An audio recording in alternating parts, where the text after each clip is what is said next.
Pagkahatid namin ni Daddy sa aming prinsesa sa isang birthday party, ay naisipan naming i-explore itong isang seafood restaurant.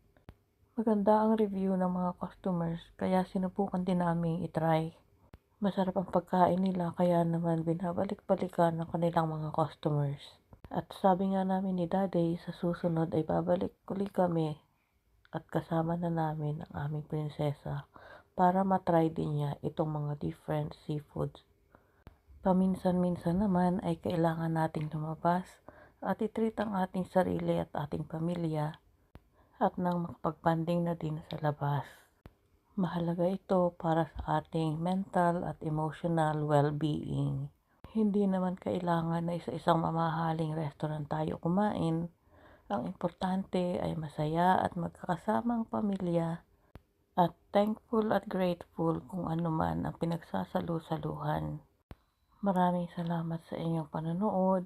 Ingat kayo palagi and God bless everyone.